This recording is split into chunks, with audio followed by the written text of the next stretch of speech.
South আফ্রিকার বিপক্ষে মাঠে নামছে বাংলাদেশ, খেলবে টেস্ট, ওয়ানডে, টি-20ও। আফ্রিকার মাটিতে তাদের হারানোর এক সুখস্মৃতি আছে টাইগারদের, তবে টেস্টে এখনো সেই সুখ অধরায় শান্ত লিটনদের।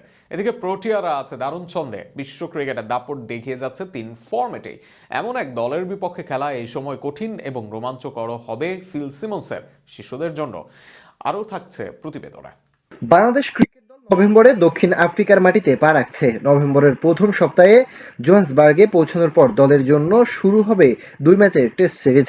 প্রথম টেস্ট অনুষ্ঠিত হবে 15 থেকে 19 নভেম্বর জোহান্সবার্গে, আর দ্বিতীয় ও শেষ টেস্ট মাঠে গড়াবে 23 থেকে 27 নভেম্বর সেঞ্চুরিয়নে। দক্ষিণ আফ্রিকার কন্ডিশনে লাল বলের ক্রিকেটে সবসময় চ্যালেঞ্জিং। বাউন্স ও পেস সহায়ক উইকেটে বাংলাদেশের ব্যাটার ও বোলারদের দক্ষতার পরীক্ষা হবে। টেস্ট সিরিজ শেষ হওয়ার পর 3 ম্যাচের ওয়ানডে সিরিজ শুরু হবে। 1 ডিসেম্বর প্রথম ওয়ানডে ইস্ট লন্ডনে, 4 ডিসেম্বর দ্বিতীয় ম্যাচ গেভারহাই এবং 7 ডিসেম্বর কেপটাউনে তৃতীয় ও শেষ ওয়ানডে অনুষ্ঠিত হবে। এই সিরিজ বিশ্বকাপে সুপার লিগ ও ভবিষ্যৎ র্যাঙ্কিংয়ের দিক থেকেও গুরুত্বপূর্ণ। শেষ পর্যায়ে অনুষ্ঠিত হবে 3 ম্যাচের টি-20 সিরিজ।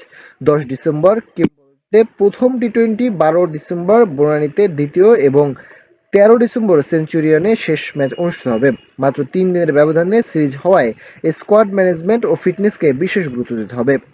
বাংলাদেশ দলের জন্য দক্ষিণ আফ্রিকার মাটিতে এই পুরো সিরিজ একটি বড় পরীক্ষা হতে যাচ্ছে বটেই, তবে এক রোমাঞ্চকর সফরও হতে যাচ্ছে, কেননা বিশ্ব ক্রিকেটে এই মুহূর্তে ডমিনেট করছে বাবুমা মার্কাররা। তাদের বিপক্ষে তাদের মাটিতে খেলার অভিজ্ঞতা কাজে দিবে টাইগার শিবিরে।